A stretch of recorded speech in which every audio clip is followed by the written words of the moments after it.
What's up, everybody? Bill with Hop Farm, Honest Open Permaculture. Out here with the pigs again. Just gave our boar Floppy and his girlfriend right now, Mamba number 2. Or excuse me, that's Mamba number 1.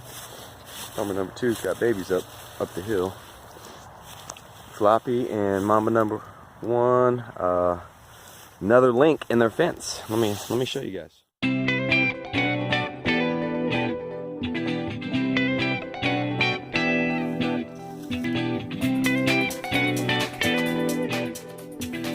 He's out here eating a little bit. I just dumped him a little food. Hey, big guy. Hey, buddy. He's our big boar. He does a good job. He's gotten his girls pregnant 2 times so far. Yes, you have. But this is a connection. See, this connection here was connected over that way. And what I did is I took this other one and I ran a nice little loop, as you can see there, and then opened it up right there in the middle. The 2 that were connected, opened it up, brought them back out here, reconnected, and they got them a nice little area again. Now I have gotten a couple comments lately asking, I'm not worried about what they did to the land, like over there, how they completely killed everything or took everything out. You come and say, hey, big girl. Yeah, you're a little girl. They love rubbings. They like their inner ear rubbed. Yeah. And she like her back rubbed. He loves his belly rubbed.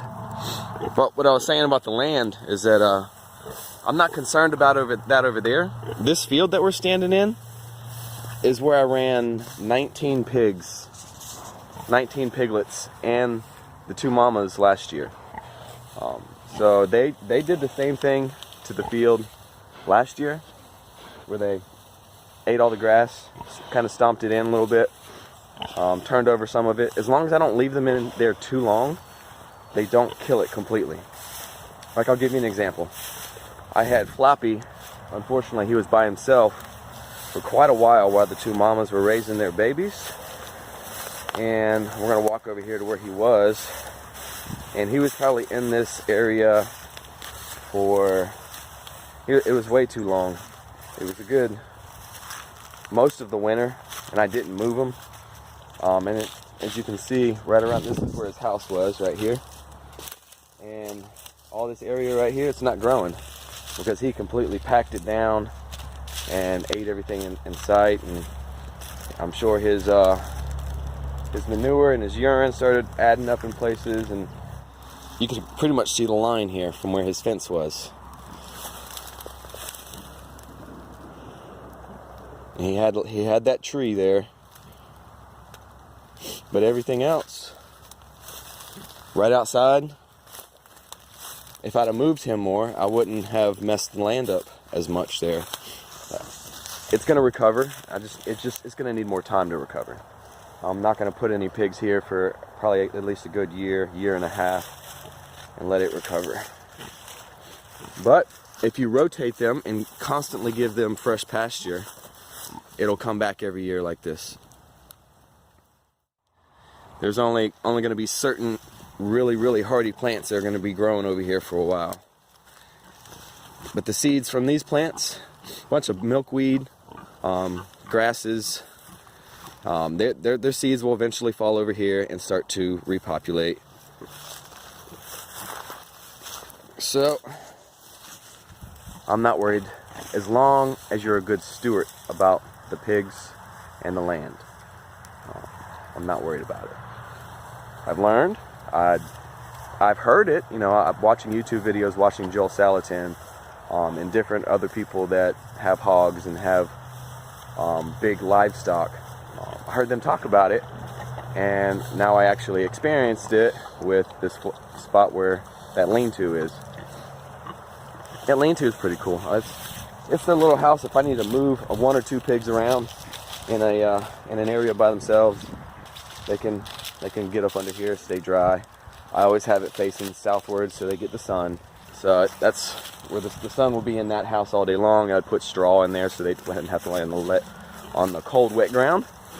And it's got little skids like on the bottom of it, so I can drag it around from pasture to pasture as I move them around also. I just didn't with him, and I learned my lesson. A lot of the time I like to learn the hard way, where I hear someone tell me, don't do this, it's not a good idea. And then I'm like, oh, I end up doing it anyways, sometimes on purpose, like these chicken tractors right here. This chicken tractor is made out of PVC.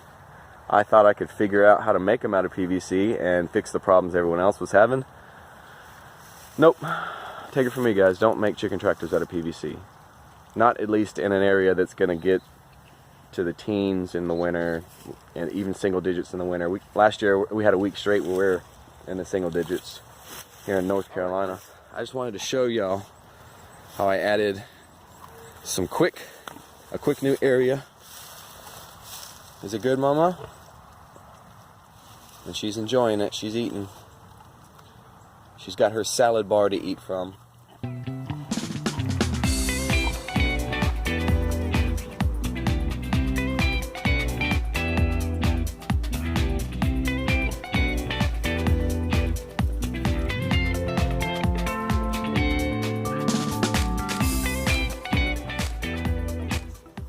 Blue crane just flew through.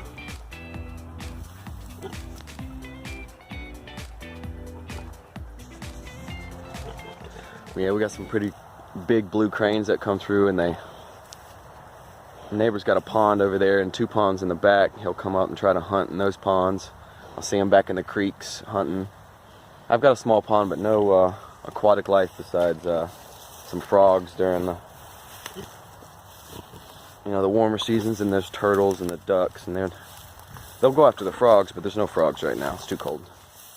Just wanted to, I guess, answer a few questions.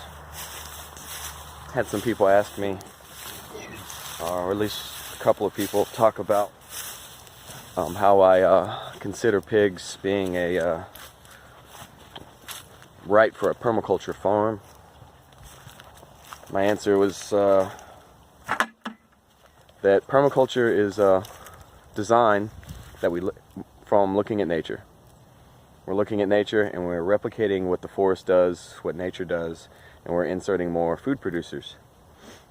So when looking at nature, there's animals all over nature. So of course we should have animals on a permaculture farm. I'm still learning, I'm still experimenting. Maybe these 600-pound monsters aren't the right one. I don't know yet.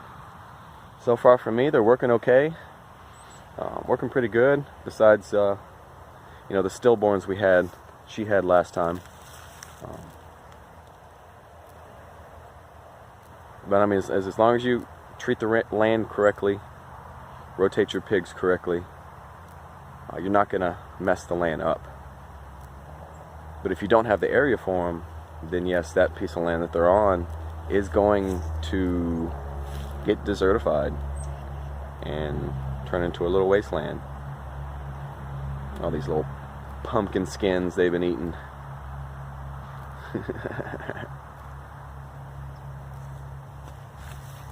So, as you can see, they're nice and happy.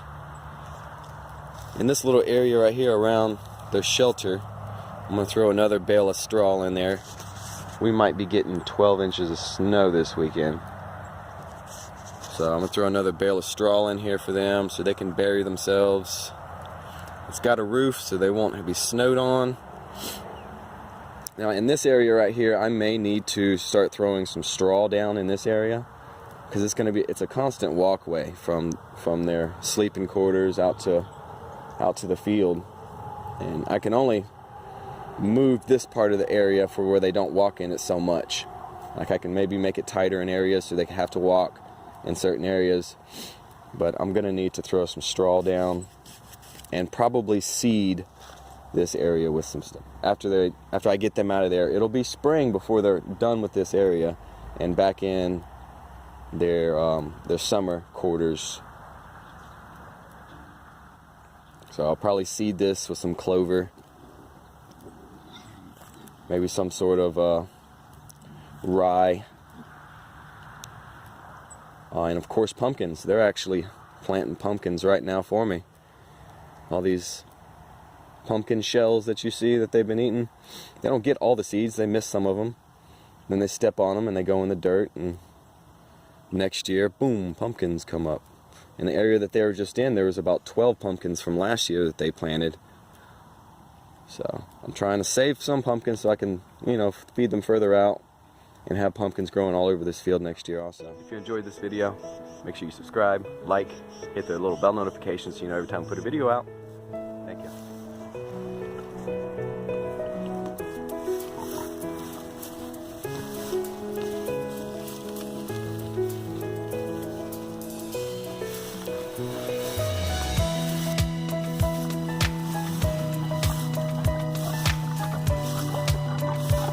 Big guy. He's starting to get tusks.